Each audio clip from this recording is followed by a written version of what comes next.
اللہ کریم نے فرمایا کہ یا ایھا آمنوا اتقوا اللہ حق تقاتہ، اے ایمان والو اللہ سے ڈرو اور اتنا ڈرو کہ جتنا ڈرنے کا حق ہے، ولا تموتن الا وانتم مسلمون، اور تم نہ مرنا اس حال میں کہ تم مسلمان ہو، یعنی مرتے دم تک مسلمان ہی رہنا، مرتے دم تک۔ انسان کی جہتیں اور حالتیں زندگی کے ساتھ بدلتی رہتی ہیں۔ ایک وقت میں وہ بیٹا ہوتا ہے، پھر کچھ عرصے کے بعد وہ شوہر ہو جاتا ہے، پھر ایک جہت بدلتی ہے تو وہ والد ہوتا ہے۔ اللہ تبارک و تعالیٰ اگر درازی عمر بالخیر دے تو پھر وہ دادا اور نانا بھی بنتا ہے۔ جہتیں زندگی کی بدلتی، رشتے بدلتے، اسی طریقے سے اس کے زندگی کے معاملات بدلتے ہیں۔ کبھی وہ بیمار ہوتا ہے، کبھی وہ تندرست ہوتا ہے، کبھی وہ شخص کمزور ہوتا ہے، کبھی وہ طاقتور ہوتا ہے، کبھی وہ آدمی غریب ہوتا ہے اور کبھی امیر ہوتا ہے۔ اس کی حالتیں اور جہتیں بدلتی رہتی۔ کوئی حرج نہیں، اللہ تبارک و تعالیٰ نے یہ سارے دن رکھے ہیں تو دن پھرتے رہتے ہیں، یہ جہتیں بدل جائیں تو اس میں کوئی حرج نہیں ہے۔ یہ ترتیب اس کی اگر کبھی اوپر نیچے ہو جاتی ہے تو اس میں کوئی مذائقہ نہیں ہے، لیکن ایک اس کی جہت ہے، وہ ہے مسلمان ہونے کی۔ تو قرآن نے کہا کہ تم نے پیدا ہونے سے لے کر مرتے دم تک رہنا مسلمان ہے۔ اگر تم ابھی چڑھتی جوانی میں ہو تو پھر بھی مسلمان ہو، اگر تمہاری عمر جو ہے وہ اس نہج پہ پہنچ گئی کہ تمہارا نکاح ہو گیا تو پھر بھی تم، سمجھ آ رہی ہے میری بات؟ اور جب تم باپ بن گئے تو پھر بھی تم مسلمان، اور جب تم دادا اور نانا بنے تو پھر بھی تم امیر ہو تو پھر بھی مسلمان ہو، غریب ہو تو پھر بھی۔ اس جہت کا خیال رکھنا، یہ بات نہ ٹوٹنے پائے۔ جہاں بیٹھے ہو، جس جگہ بیٹھے ہو، جس عہدے پہ بیٹھے ہو تم مسلمان، اور رہنا ہے تم نے اور مرنا ہے تم نے مسلمان۔ یہ جہت کا تم نے خیال رکھنا ہے۔ یہ والا تعارف تمہارا کبھی کمزور نہیں ہونا چاہیے۔ ایسا نہ ہو کہ مسجد میں اسلام ہو، دکان پہ کوئی نہ ہو۔ یہ نہ ہو کہ بیت اللہ شریف کے اندر تو اسلام ہو لیکن جب باہر گلی میں نکلے تو پھر مسلمان ہر وقت ہی مسلمان ہے، مسلمان ہر لمحہ ہی مسلمان ہے۔ مسلمان کا تعارف ہی اس کا اسلام۔ حضرت سلمان فارسی رضی اللہ تعالیٰ عنہ سے کسی نے کہا تھا آپ کا نام کیا ہے؟ فرمانے لگے اسلام۔ اس نے کہا آپ کے والد کا نام؟ فرمایا اسلام۔ کا دادا کا نام؟ کا اسلام۔ فرمایا قبیلہ؟ فرمایا اسلام۔ وطن کا نام؟ فرمایا اسلام۔ تو اس شخص نے کہا یہ حضرت کیا تعارف ہوا؟ تو آپ فرمانے لگے میں نے 150 سال جس دین کے لیے مشقت کی ہے، اب میرے اوپر نیچے دائیں بائیں آگے پیچھے ہر وقت میرا دین ہی رہتا ہے۔ یہ کیا بات ہوئی کہ جب آپ میری مرضی پہ چلے تو پھر میں مسلمان، اور جب میری مرضی کے خلاف بات ہوئی تو پھر میں کچھ اور، پھر میں سخت مزاج، پھر میں بھی ایسے نہیں ہوتا۔ مسلمان ہو تو پھر ہر لمحہ ہی مسلمان ہو۔ پھر تم جس جگہ ہو وہاں تم دین کو کبھی بھی قید نہ کرے کہ میں مسجد میں ہوں تو دیندار ہوں، اور میں جب اپنی دکان پہ بیٹھوں گا تو پھر میں دکاندار ہوں۔ بھئی آپ دکاندار ہو کے بھی دیندار ہیں۔ اور اسلام ویسے بھی معاملات کا مذہب ہے، اخلاقیات کا مذہب ہے۔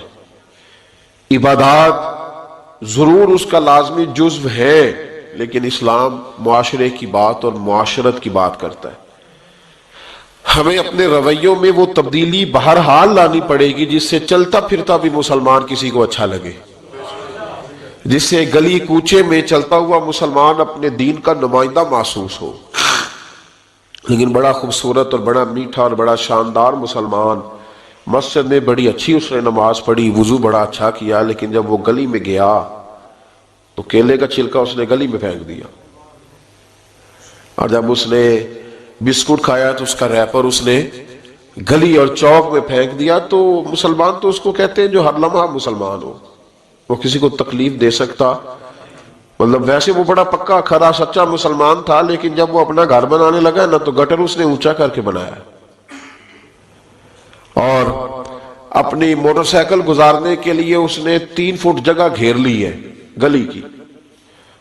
اس نے یہ نہیں سوچا کہ جب رات کو یہاں سے مسلمان گزریں گے تو لائٹ بھی اکثر بند ہوتی ہے، اور پکے سچے مسلمان کئی دفعہ گھر کے اندر ساری لائٹیں لگاتے ہیں پر گلی والا بلب نہیں روشن کرتے، گلی والا بلب روشن ہے، بلکہ جس کا روشن ہوتا ہے اس کو کہتے ہیں حضرت صاحب کو پیسے بالنے، جس کا روشن ہوتا ہے اس کے بارے میں بھی بات ہضم نہیں ہوتی، کہتے ہیں سیٹھ صاحب کے پاس مال خاصا ہے اس لیے صبح تک لائٹ جلتی رہتی ہے۔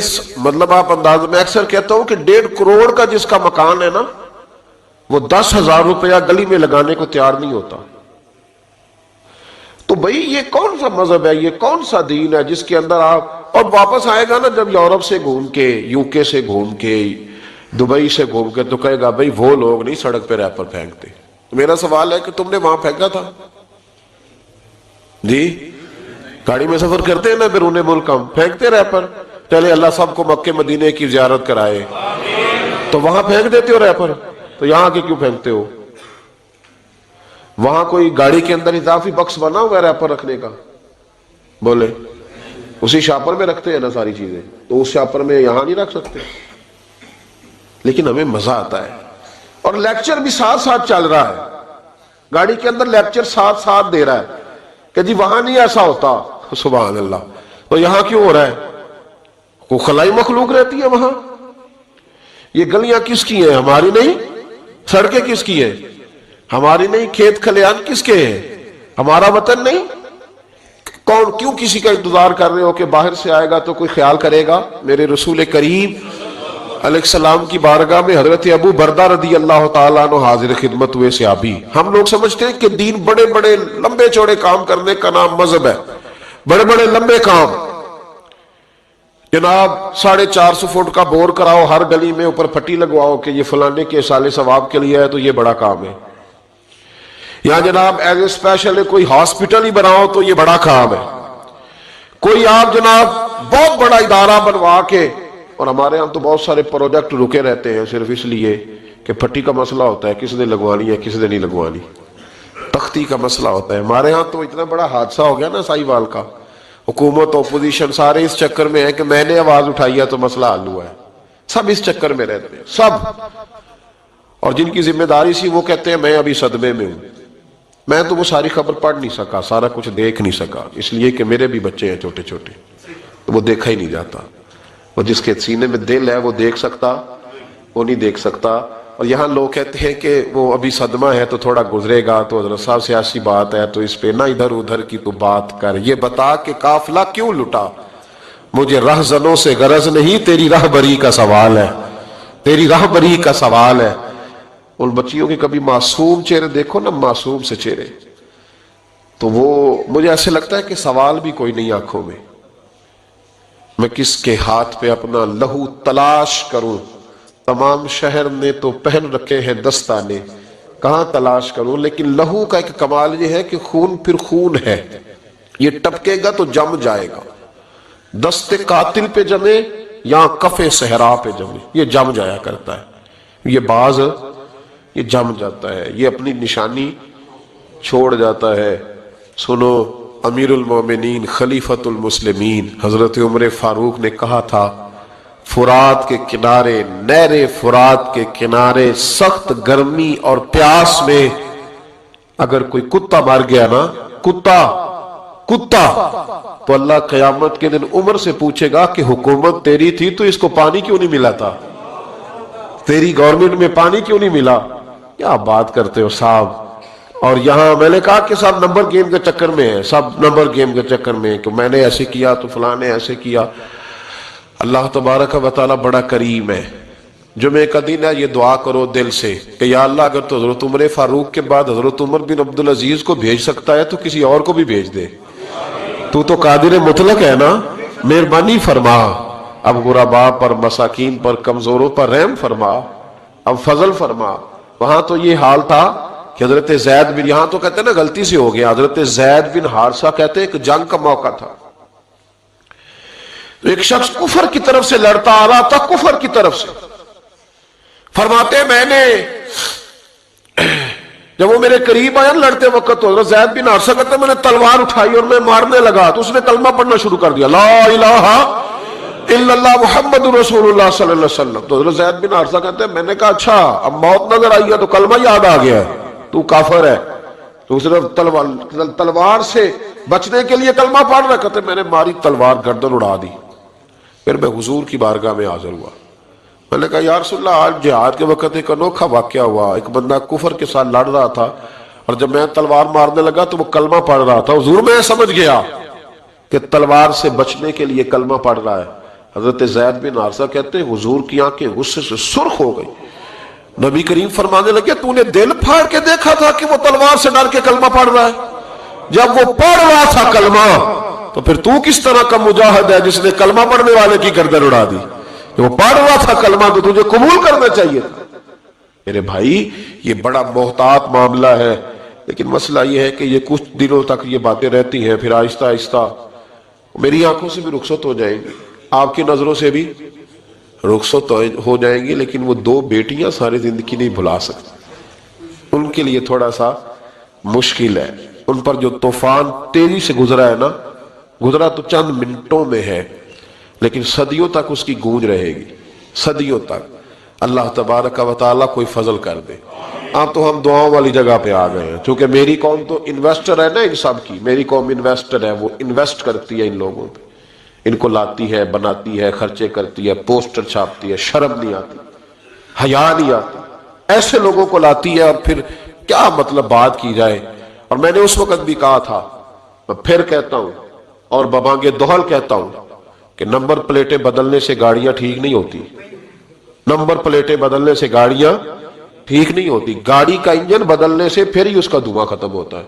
نمبر پلیٹ بدل کے چہرے وہی، باتیں وہی، کام وہی، یہ کس طرح صحیح ہو سکتا ہے؟ یہ تو نظام اس وقت ٹھیک ہو جائے جب اندر سے بولیے انجن بدلے جائیں گے، تب یہ معاملات صحیح ہوں گے. بس دعا کرو جمعے والے دن اللہ اپنی خاص رحمت فرمائے. بہرحال آمدہ برسر مطلب حضرت ابو بردہ رضی اللہ تعالیٰ عنہ حاضر خدمت ہوئے. عرض کیا یا رسول اللہ صلی اللہ تعالیٰ علیہ وسلم، حضور کوئی کام بتائیں مجھے، میں کروں تو میری دنیا بھی بن جائے آخرت بھی بن جائے، کوئی کام بتائیں، کوئی حکم. آپ فرماتے میری جیب میں پیسے بھی تھے. حضور کہتے تو میں کنواں بھی کھدوا دیتا. سرکار فرماتے تو میں کسی مسجد کی جگہ میں وسعت بھی کر دیتا. کوئی حکم بتائیں تو کہتے حضور نے عجیب حکم بتایا. فرمایا اعزل الاذى عن طریق المسلمین. فرمایا ابو بردہ اگر تو نے نفع والا کام کرنا ہے نا جس سے تیری دنیا بھی بنے اور آخرت بھی بنے، تو فرمایا جب تو رستے میں چل رہا ہو نا تو جو چیزیں کسی کو تکلیف دینے والی ہو وہ رستے سے اٹھاتا جایا کر. وہ چیزیں رستے سے، مشکل کام ہے، خاصا مشکل ہے نا جی.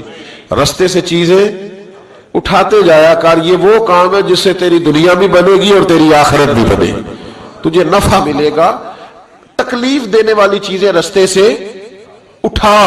حضرت خواجہ نظام الدین محبوب الہی رحمت اللہ علیہ کا ایک مرید آیا، کہنے لگا حضور لوگ بڑا تنگ کرتے ہیں، اب میں بھی تنگ ہی کروں گا.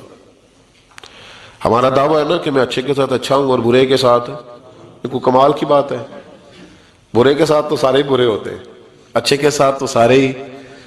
کمال تو یہ ہے کہ میں اچھے کے ساتھ بھی اچھا ہوں اور برے کے ساتھ بھی اچھا ہوں. یہ کمال ہے. یہ کاہے کا کمال ہے کہ جس طرح کا وہ اس طرح کا؟ یہ کوئی کمال نہیں. میرے بھائی حضرت جناب خواجہ صاحب رحمت اللہ علیہ سے حضرت محبوب الہی سے وہ مرید کہنے لگا حضور آپ ہمیشہ درگزر کی باتیں سناتے ہیں، لوگ تنگ کرتے ہیں. اب میں نے فیصلہ کر لیا ہے کہ جو میرے رستے میں کانٹے بچھائے گا میں بھی اس کے رستے میں کانٹے بچھاؤں گا. تو آپ فرمانے لگے بیٹا نہیں، کوئی کانٹے بچھائے تو کانٹے اٹھا لیا کر. اس نے کہا حضور نہیں میں نے بھی کانٹے بچھانے ہیں. تو آپ فرمانے لگے آدھی سڑک پہ تو نے بچھا دیے، آدھی پہ اس نے بچھا دیے، تو جتنے لوگ گزرے گے سب کے پیر زخمی ہو جائیں گے، پھر تو سارا روڈ کانٹوں سے بھر جائے گا. کوئی اٹھانے والا بھی تو ہونا چاہیے نا، کوئی کانٹے چلنے والا بھی ہونا چاہیے، کوئی ایسا شخص موجود ہو جو رستوں کے کانٹے